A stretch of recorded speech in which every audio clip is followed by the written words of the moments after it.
बच्चों आज chemical kinetics का रिवीजन करेंगे 15 से 20 मिनट में।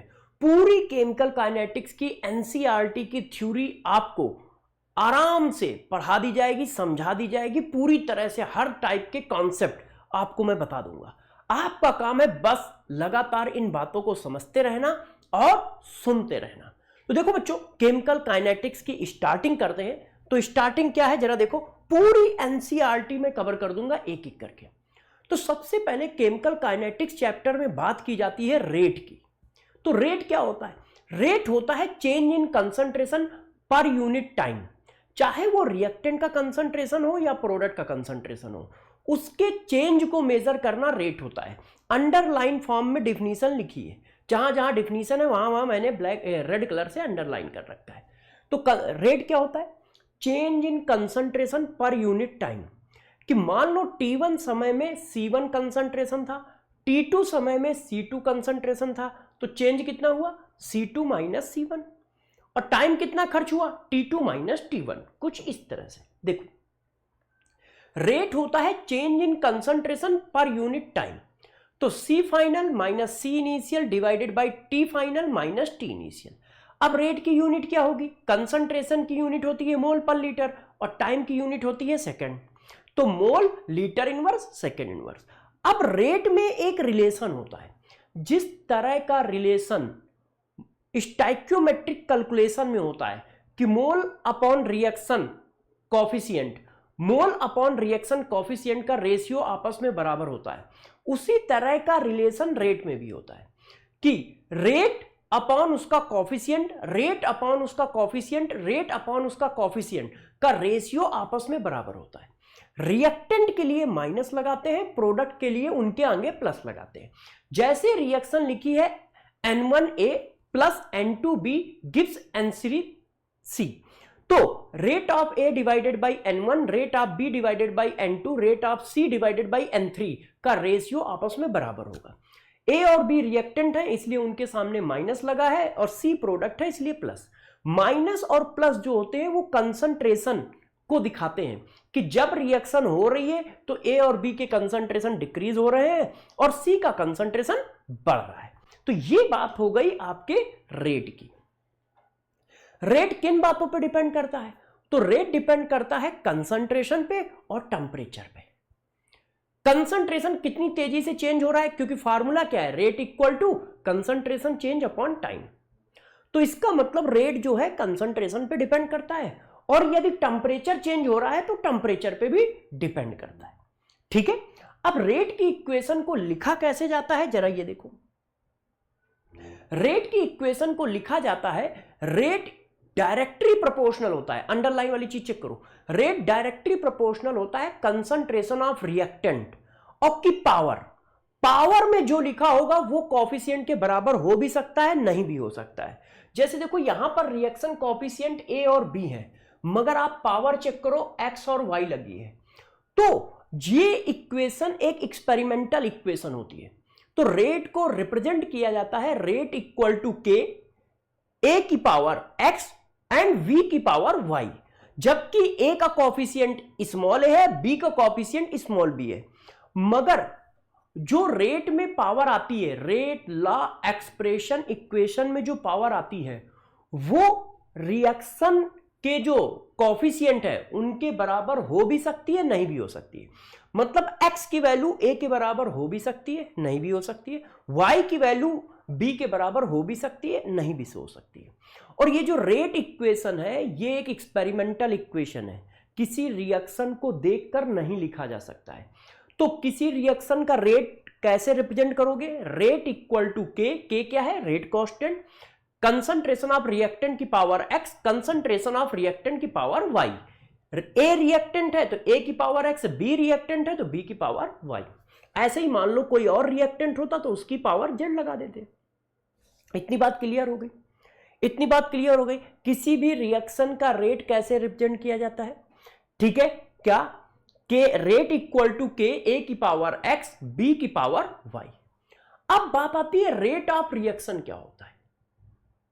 रेट ऑफ रिएक्शन क्या होता है? तो गौर से सुनिएगा इस बात को कि रेट ऑफ रिएक्शन क्या होता है। देखो, जैसे कोई रिएक्शन है ये A1A plus N2B gives N3C, तो RA क्या है? रेट ऑफ A, कि A किस रेट से डिसोसिएट हो रहा है। RB क्या है? B किस रेट से डिसोसिएट हो रहा है। RC क्या है? C किस रेट से फॉर्म हो रहा है। ये रेट ऑफ रिएक्शन नहीं है, ये इंडिविजुअल रेट है। A का रेट RA, B का रेट RB, C का rate RC। Rate of reaction क्या होता है? ये जो रेशियो देख रहे हो, इस रेशियो को ही कहा जाता है रेट ऑफ रिएक्शन। इस रेशियो को कहा जाता है रेट ऑफ रिएक्शन, और डिफिनीशन वाइज कहा जाता है रेट पर मोल चेंज। एक मोल के चेंज को रेट ऑफ रिएक्शन कहते हैं, इसीलिए मोलर कॉफिशिएंट से डिवाइड है। तो ध्यान रखना, ए का रेट उसका अपना इंडिविजुअल रेट है, बी का रेट उसका अपना इंडिविजुअल रेट है, सी का रेट उसका अपना इंडिविजुअल रेट है। जब उसके कॉफिशिएंट से, रिएक्शन कॉफिशिएंट से डिवाइड कर दोगे तो वो रेट ऑफ रिएक्शन में कन्वर्ट हो जाता है। तो रेट ऑफ रिएक्शन क्या होता है? इंडिविजुअल रेट डिवाइडेड बाय उसका coefficient, individual rate divided by उसका कॉफिशिएंट। तो ए का रेट, बी का रेट, सी का रेट ये इंडिविजुअल रेट है, और RA upon N1, RB upon N2, RC upon N3 जो है वो रेट ऑफ रिएक्शन है। तो रेट ऑफ रिएक्शन आप लोग समझ गए कि क्या होता है, कि इस रेशियो को रेट ऑफ रिएक्शन कहते हैं। अब जरा गौर से समझिएगा, मैंने कहा कि रेट ला इक्वेशन क्या आ गई? रेट इक्वल टू के ए की पावर x बी की पावर y, ये आ गया। अब गौर सुनिए, ऑर्डर ऑफ रिएक्शन क्या होता है? ऑर्डर ऑफ रिएक्शन होता है रेट ला इक्वेशन में, रेट ला इक्वेशन में जो कंसंट्रेशन की पावर का सम होता है वो ऑर्डर ऑफ रिएक्शन होता है। जैसे कंसंट्रेशन की पावर का सम क्या है? कंसंट्रेशन की पावर क्या है? x, इसमें क्या है? y, तो x प्लस y जो होगा वो ऑर्डर ऑफ रिएक्शन होगा। तो जो ऑर्डर ऑफ रिएक्शन होता है बच्चों, वो क्या होता है? वो जो होता है कंसंट्रेशन की पावर का सम होता है। ये देखिए जहां अंडरलाइन है, ये देखो, the sum of power of concentration of reactant in the rate law expression is called order of a chemical reaction. तो किसी भी केमिकल रिएक्शन का ऑर्डर क्या होता है? उसकी जो रेट लॉ एक्सप्रेशन इक्वेशन होती है वो क्या होती है? रेट इक्वल टू के ए की पावर x बी की पावर y। x और y की वैल्यू रिएक्शन कॉफिशिएंट के बराबर हो भी सकती है, नहीं भी हो सकती है। और रेट ला इक्वेशन एक्सपेरिमेंटल इक्वेशन है, उसमें जो पावर लगी है उसका सम ऑर्डर ऑफ रिएक्शन बोला जाता है। क्लियर है सबको? अच्छा, ऑर्डर ऑफ रिएक्शन के बाद अब आपको एक और हेडिंग बताते हैं जिसको बोलते हैं मॉलिक्यूलरिटी। जिसको बच्चों क्या बोलते हैं? मॉलिक्यूलरिटी। मॉलिक्यूलरिटी क्या होता है, जरा इस बात को समझो। मॉलिक्यूलरिटी क्या होता है? ये माना जाता है कि रिएक्शन जो होती है कोलिजन से होती है। रिएक्शन कैसे होती है? कोलिजन से होती है। क्लियर? क्लियर। क्या केमिकल काइनेटिक्स में माना जाता है कि रिएक्शन कोलिजन से होती है। अब रिएक्शन को होने में कोई कोई रिएक्शन होगी जो एक स्टेप में खत्म हो जाएगी, और कोई कोई रिएक्शन जो होगी जो मल्टीपल स्टेप लेगी। जो रिएक्शन एक स्टेप में खत्म हो जाती है उनको कहते हैं एलिमेंट्री रिएक्शन, और जो रिएक्शन एक से ज्यादा स्टेप में खत्म होती है उनको कहते हैं कॉम्प्लेक्स रिएक्शन। फिर से समझो, जो रिएक्शन सिंगल स्टेप में खत्म हो जाती है, सिर्फ एक स्टेप में खत्म हो जाती है, उसको कहते हैं elementary reaction.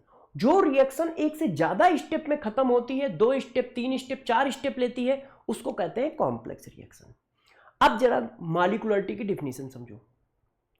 Total number of colloidal, total number of species which is collide simultaneously in a chemical reaction. Total number of species which is collide simultaneously in a elementary reaction. Elementary reaction में जितने स्पीस simultaneously आपस में collide होते हैं उनके number को molecularity कहते हैं। क्या? एलिमेंट्री रिएक्शन में जितने नंबर ऑफ स्पीसीज आपस में कोलाइड होते हैं उनके नंबर को मॉलिक्यूलरिटी कहते हैं। ये 1 हो सकता है, 2 हो सकता है, 3। यदि 4 मॉलिक्यूल आपस में कोलाइड हो रहे हैं तो वो प्रोडक्ट नहीं बनाते हैं। 5 मॉलिक्यूल आपस में कोलाइड हो रहे हैं तो प्रोडक्ट नहीं बनाते। प्रोडक्ट तभी बनता है जब सिंगल मॉलिक्यूल अपने आप ब्रेक हो जाए, या 2 मॉलिक्यूल कोलाइड करें, या 3 मॉलिक्यूल कोलाइड करें। क्योंकि जब 2-3 मॉलिक्यूल कोलाइड करते हैं तो वो इफेक्टिव कोलिजन होती है, प्रोडक्ट में कन्वर्ट होती है। मगर ध्यान रखिएगा, एलिमेंट्री रिएक्शन के लिए मॉलिक्यूलरिटी एक्सप्लेन है, कॉम्प्लेक्स रिएक्शन के लिए नहीं। डेफिनेशन क्या है? Total number of colliding species simultaneously, है ना, total number of species which is collide simultaneously in a elementary reaction. Elementary reaction में जो स्पीसीज आपस में कोलाइड होते हैं उनके नंबर को मॉलिक्यूलरिटी कहते हैं। डेफिनेशन समझ गए? ये कॉम्प्लेक्स रिएक्शन के लिए एप्लीकेबल नहीं है, एलिमेंट्री रिएक्शन के लिए सिर्फ डिफाइन है। कौन? मॉलिक्यूलरिटी। अब मॉलिक्यूलरिटी और ऑर्डर ऑफ रिएक्शन में डिफरेंस क्या होता है, सुनते जाओ। मॉलिक्यूलरिटी एक थ्योरेटिकल क्वांटिटी है, मतलब रिएक्शन को देखकर मॉलिक्यूलरिटी निकाली जा सकती है। मगर ऑर्डर ऑफ रिएक्शन एक एक्सपेरिमेंटल क्वांटिटी है। यदि आप सिर्फ रिएक्शन देते हो और कहते हो इसका ऑर्डर ऑफ रिएक्शन बताओ, तो हम में से कोई नहीं बता पाएगा, क्योंकि वो एक्सपेरिमेंटल क्वांटिटी है। कोई ना कोई डाटा आपको देना पड़ेगा। मॉलिक्यूलरिटी सिर्फ एलिमेंट्री रिएक्शन के लिए एप्लीकेबल है, जबकि ऑर्डर ऑफ रिएक्शन एलिमेंट्री और कॉम्प्लेक्स दोनों टाइप की रिएक्शन के लिए एप्लीकेबल है। मॉलिक्यूलरिटी की वैल्यू 1 हो सकती है, 2 हो सकती है, 3 हो सकती है। 1 हो सकती है, 2 हो सकती है, 3 हो सकती है। मैक्सिमम मॉलिक्यूलरिटी 3 होगी। मॉलिक्यूलरिटी की वैल्यू ना तो फ्रैक्शनल होगी ना 0 होगी, जबकि ऑर्डर ऑफ रिएक्शन की वैल्यू, ठीक है, फ्रैक्शनल भी हो सकती है। ठीक है, ऑर्डर ऑफ रिएक्शन की वैल्यू फ्रैक्शनल भी हो सकती है, 0 भी हो सकती है, 1, 2, 3 भी हो सकती है। मैक्सिमम मॉलिक्यूलरिटी 3 होती है, मैक्सिमम ऑर्डर भी 3 होता है। मैक्सिमम मॉलिक्यूलरिटी 3 होती है, मैक्सिमम ऑर्डर भी 3 होता है। ठीक है, अब जरा और गौर से सुनो। मॉलिक्यूलरिटी की वैल्यू निगेटिव नहीं हो सकती है, और ऑर्डर ऑफ रिएक्शन एक पर्टिकुलर रिएक्टेंट का निगेटिव हो सकता है। ऑर्डर ऑफ रिएक्शन एक पर्टिकुलर रिएक्शन का, पर्टिकुलर रिएक्टेंट या प्रोडक्ट का निगेटिव हो सकता है। ओवरऑल ऑर्डर हमेशा पॉजिटिव होगा। तो मॉलिक्यूलरिटी क्या है? थ्योरेटिकल क्वांटिटी है। ऑर्डर ऑफ रिएक्शन क्या है? एक्सपेरिमेंटल क्वांटिटी है। मॉलिक्यूलरिटी की वैल्यू 1, 2, 3 हो सकती है। ऑर्डर ऑफ रिएक्शन की वैल्यू 0, 1, 2, 3 फ्रैक्शनल सब कुछ हो सकती है।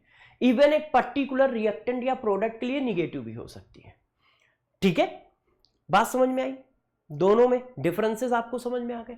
बच्चों ने कहा हाँ सर समझ में आ गए। अब कहानी को आगे चल जाते हैं।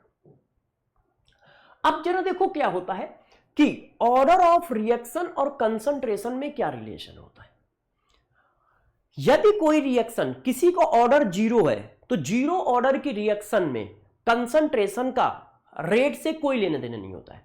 आप रेट और कंसंट्रेशन के बीच में कोई रिलेशन नहीं है यदि 0 ऑर्डर की रिएक्शन है। मतलब कंसंट्रेशन चेंज करोगे, रेट चेंज नहीं होगा।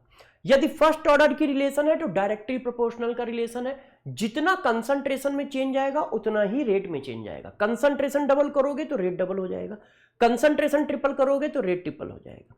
और सेकंड ऑर्डर की रिएक्शन में कंसंट्रेशन के स्क्वायर का चेंज आता है। यदि कंसंट्रेशन डबल करोगे तो रेट 4 गुना हो जाएगा, उसके स्क्वायर में डायरेक्टली प्रोपोर्शनल होता है। सेकंड ऑर्डर की रिएक्शन में रेट क्या होता है? कंसंट्रेशन के स्क्वायर के डायरेक्टली प्रोपोर्शनल होता है।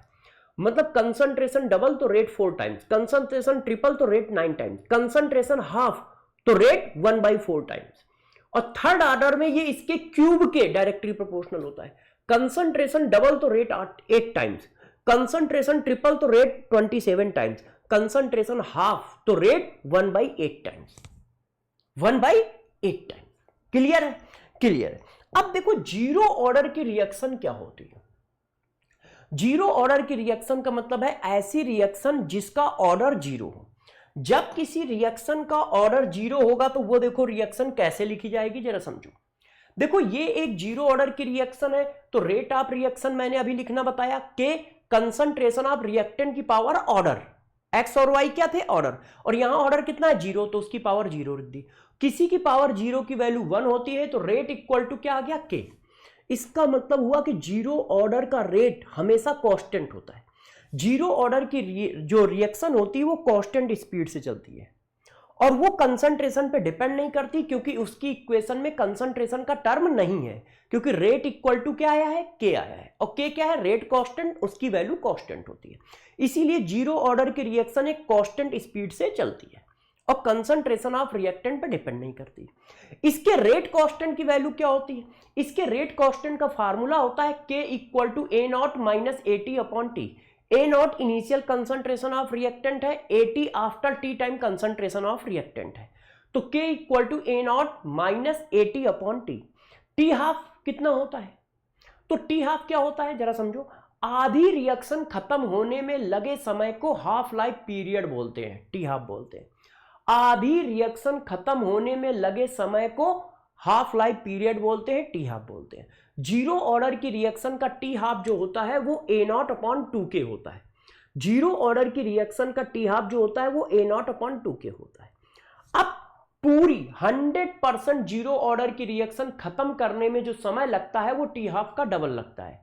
क्यों, क्योंकि कांस्टेंट स्पीड से रिएक्शन चल रही है। तो जब कांस्टेंट स्पीड से रिएक्शन चल रही है तो पहली रिएक्शन खत्म होने में 50% रिएक्शन खत्म होने में 10 मिनट लगे हैं, तो अगली भी 50% रिएक्शन खत्म होने में 10 मिनट लगेंगे, क्योंकि स्पीड कांस्टेंट है। तो इसीलिए पूरी रिएक्शन, जीरो ऑर्डर की पूरी रिएक्शन खत्म होने में टी हाफ का डबल टाइम खर्च होता है। Clear, clear. अब इनके यदि हम ग्राफिकल रिप्रेजेंटेशन देखें तो देखो इनके ग्राफिकल रिप्रेजेंटेशन कैसे आते हैं। टी हाफ और ए नॉट के बीच में ग्राफ खींचोगे तो ये y equal to m x graph होगा। टी हाफ हमारा y एक्सेस पे है, ए नॉट हमारा x एक्सेस पे है, तो y equal to m x graph है, इसलिए ये सेंटर से पास होगा, इसका स्लोप आएगा 1/2 के। यदि AT वर्सेस t का ग्राफ खींचते हो तो देखो क्या है, AT वर्सेस t का ग्राफ होगा तो y एक्सेस पे AT है, x एक्सेस पे t है, तो ये y equal to minus mx plus C का ग्राफ आता है, मतलब निगेटिव स्लोप के साथ आता है। इसका स्लोप कितना होगा, माइनस के होगा, और इसका इंटरसेप्ट कितना होगा, ए नॉट होगा।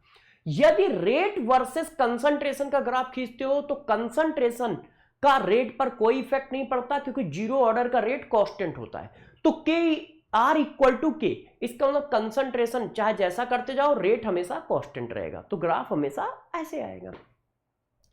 अब बात करते हैं बच्चों फर्स्ट ऑर्डर की रिएक्शन की।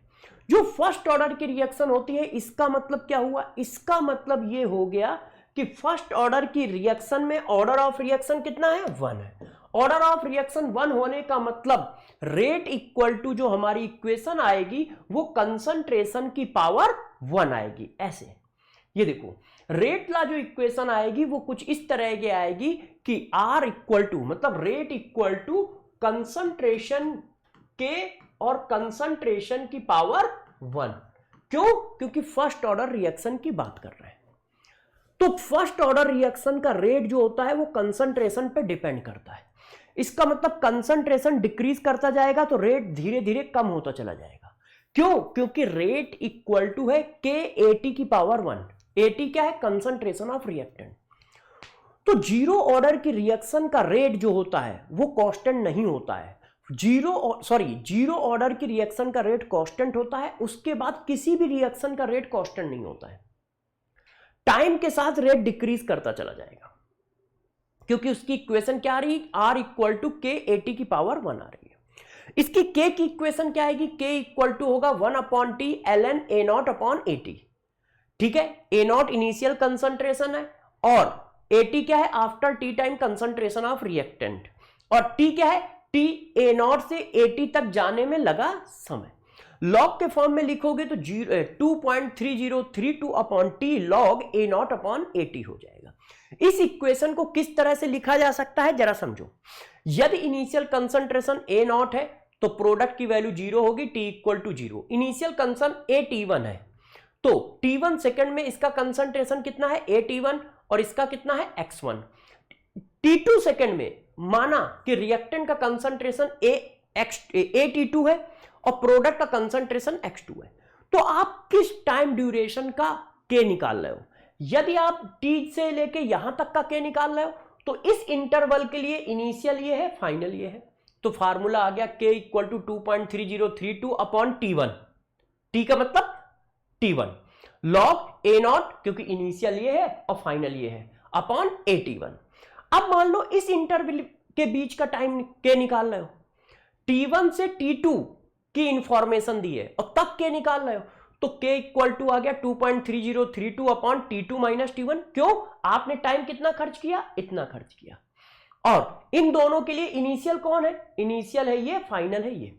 तो log AT1 divided by AT2, AT1 divided by AT2। यदि कोई क्वेश्चन पूछता है कि 20 सेकंड में रिएक्टेंट का कंसंट्रेशन इतना है और 30 सेकंड में रिएक्टेंट का कंसंट्रेशन इतना है, तो फर्स्ट ऑर्डर का K निकालो, तो ये फार्मूला लग जाएगा। अच्छा, जो A नॉट AT1 है और AT2 है, इसकी जगह आप R1 और R2 भी डाल सकते हो, मतलब रेट भी लिख सकते हो। ऐसा क्यों कर सकते हो? क्योंकि फर्स्ट ऑर्डर के केस में R इक्वल टू होता है KAT।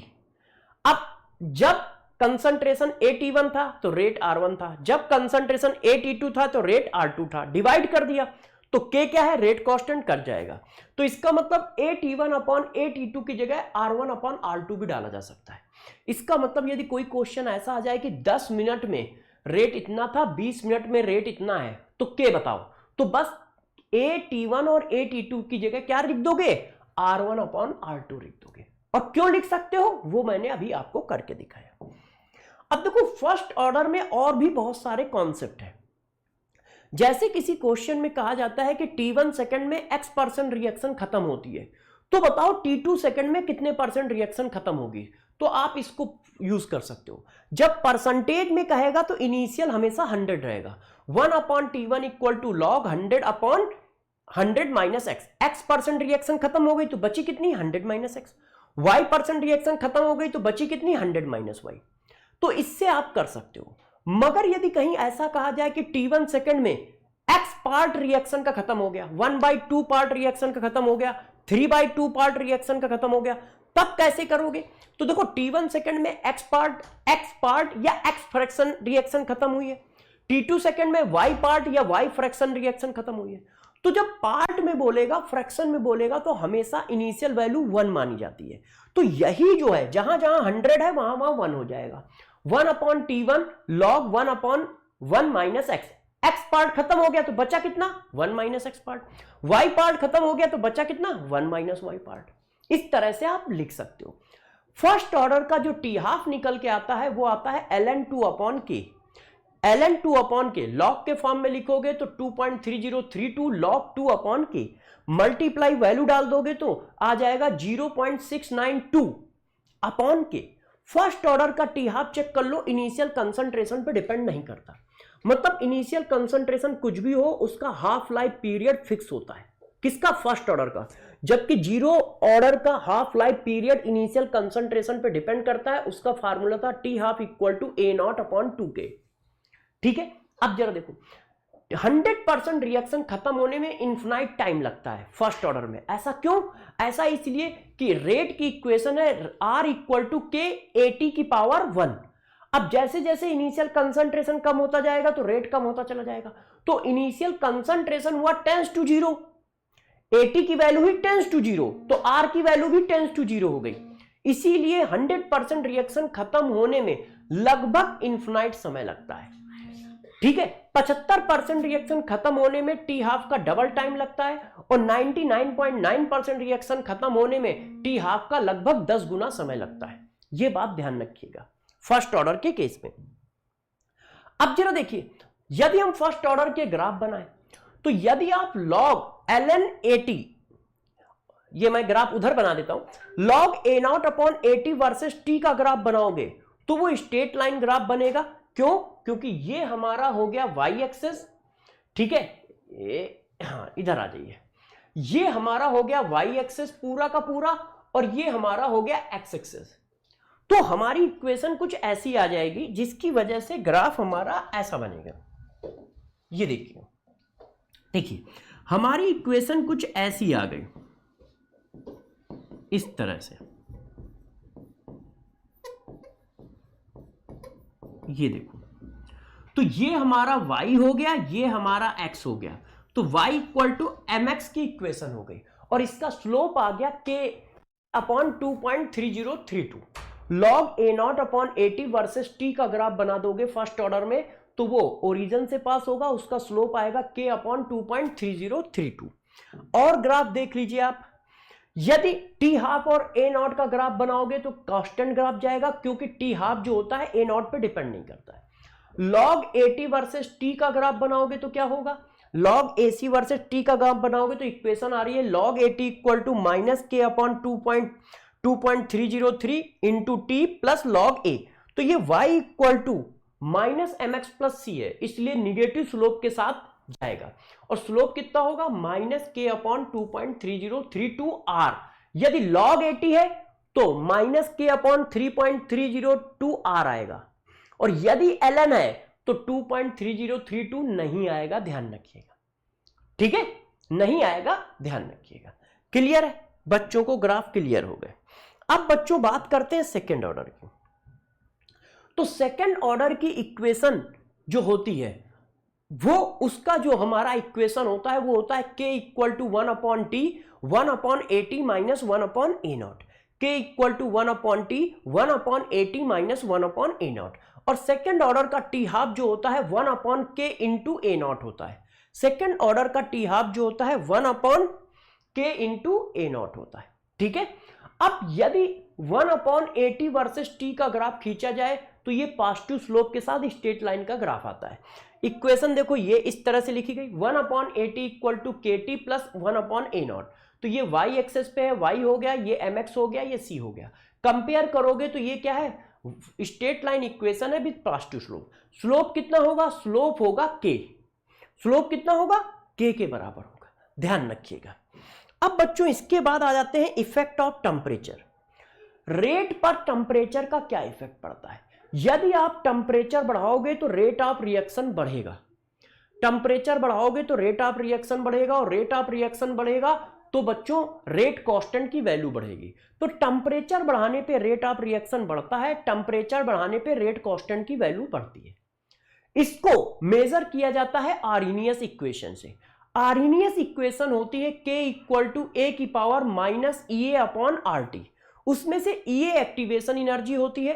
तो एक्टिवेशन एनर्जी क्या होती है जरा देख लो, किसी भी रिएक्शन को इस थ्रेशोल्ड एनर्जी बैरियर तक पहुंचने में, किसी भी रिएक्शन को इस थ्रेशोल्ड एनर्जी बैरियर तक पहुंचने में जितनी एनर्जी की जरूरत होती है उसी को कहा जाता है एक्टिवेशन एनर्जी।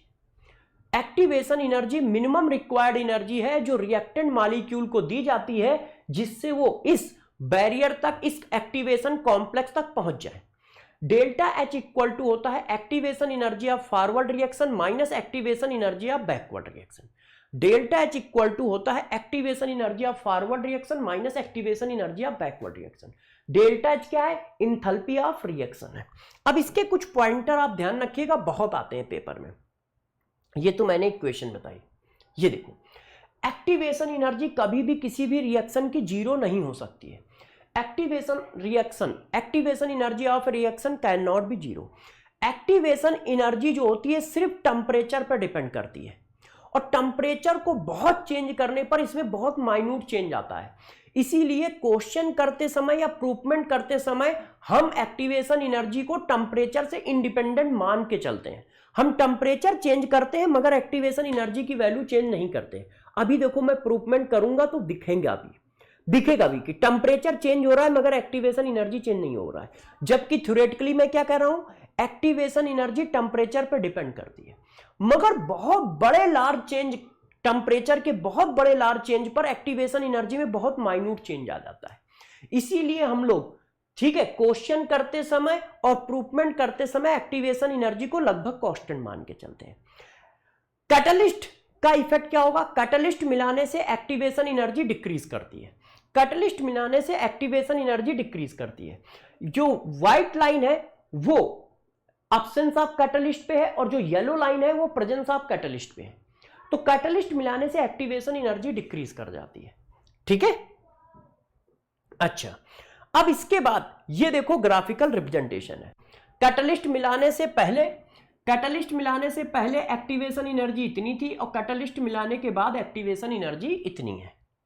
ठीक है, अच्छा, अब टेम्परेचर का इफेक्ट आपने कहा कि टेम्परेचर बढ़ाने पर जो होता है रेट ऑफ रिएक्शन बढ़ता है और टेम्परेचर बढ़ाने पर रेट कांस्टेंट भी बढ़ता है, तो कितना बढ़ता है?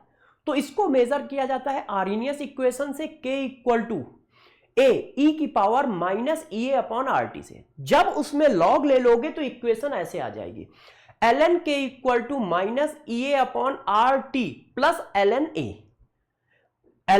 A। और यदि मैं इसका ग्राफ बनाऊं तो देखो y एक्सेस पे हमारा ये हो जाएगा, x एक्सेस पे 1 अपॉन टी हो गया, तो हमारा स्लोप आ जाता है, slope equal to minus E A upon R, E A upon R. Last year 2023 में नीट में यही क्वेश्चन आया है इसके स्लोप का। अब यदि मैं टेम्परेचर को चेंज कर दूं कि T1 डिग्री सेंटीग्रेड पर रेट कांस्टेंट K1 है और T2 डिग्री सेंटीग्रेड पर रेट कांस्टेंट क्या है? K2 है, तो इक्वेशन निकल के आ जाएगी ln K2 upon K1 equal to E A upon R 1 upon T1 minus 1 upon T2। Log के फॉर्म में लिखोगे तो log K2 upon K1 equal to E A upon 2.3032 R 1 upon T1 minus 1 upon T2।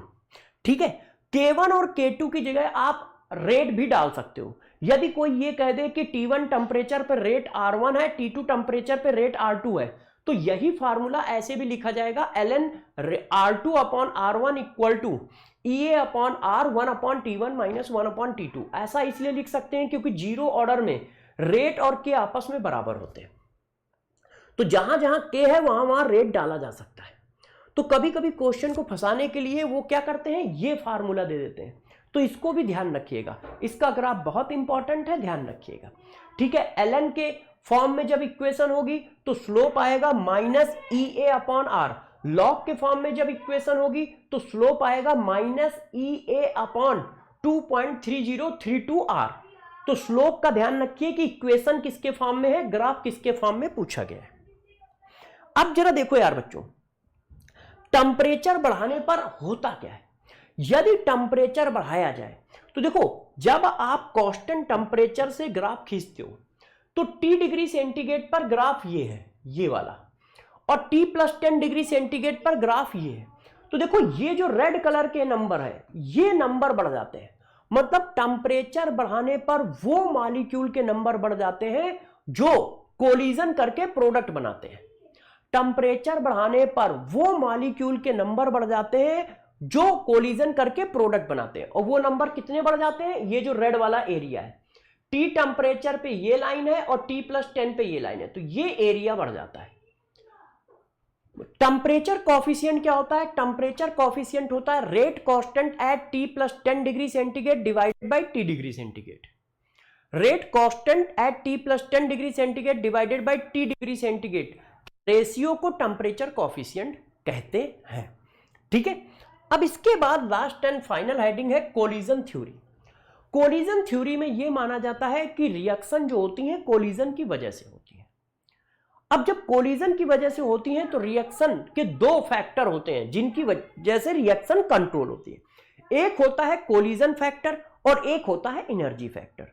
तो rate of reaction जो होता है collision factor into energy factor के multiply के बराबर होता है।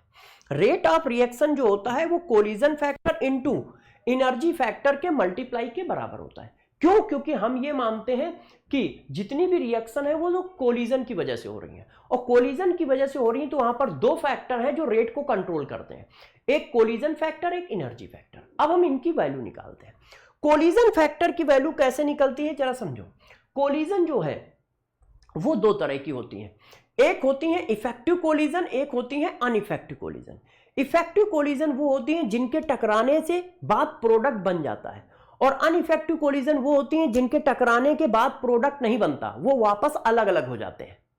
और ये ऐसा क्यों होता है जबकि मॉलिक्यूल तो वही है, वही ए और बी टकरा रहे हैं, प्रोडक्ट बनना है, वही ए और बी टकरा रहे हैं, प्रोडक्ट नहीं बनना है। उसके पीछे रोल होता है ओरिएंटेशन का। यदि प्रॉपर ओरिएंटेशन होगा तो प्रोडक्ट बनेगा, प्रॉपर ओरिएंटेशन नहीं होगा तो प्रोडक्ट नहीं बनेगा, मतलब खांचा सेट होगा। यदि प्रॉपर ओरिएंटेशन है तो फिर प्रोडक्ट बन जाएगा, उनको काउंट करेंगे इफेक्टिव कोलिजन में। क्यों? प्रोडक्ट बन गया तो वो रेट में काउंट होंगी। और यदि अनइफेक्टिव कोलिजन है, जिनको टकराने से प्रोडक्ट नहीं बना तो वो प्रोडक्ट में कन्वर्ट नहीं हो रही है, तो रेट में भी काउंट नहीं होंगी।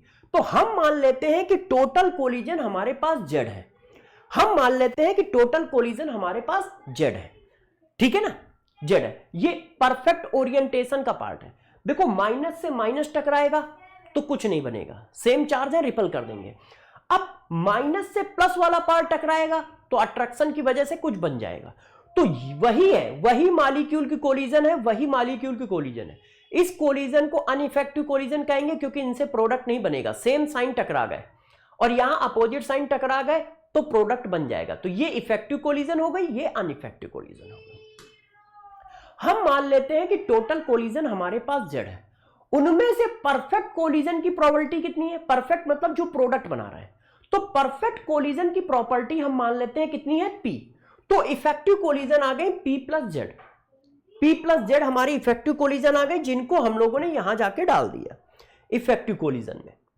अब वो मॉलिक्यूल एनर्जी फैक्टर, कोलिजन के साथ साथ इस बात का भी ध्यान रखना पड़ता है कि कोलिजन करते समय उसकी काइनेटिक एनर्जी उसकी एक्टिवेशन एनर्जी से ज्यादा हो। हमें वो नंबर चाहिए होते हैं जिनकी काइनेटिक एनर्जी उनकी एक्टिवेशन एनर्जी से ज्यादा हो। तो देखो एनर्जी फैक्टर में क्या है? Total number of molecule which have kinetic energy greater than activation energy. ऐसे कितने मॉलिक्यूल हैं जिनकी काइनेटिक एनर्जी उनकी एक्टिवेशन एनर्जी से ज्यादा है? क्योंकि जब एक्टिवेशन एनर्जी से ज्यादा एनर्जी होगी तब प्रोडक्ट बनेगा। वो मॉलिक्यूल के नंबर आते हैं -EA/RT, वो नंबर आते हैं -EA/RT।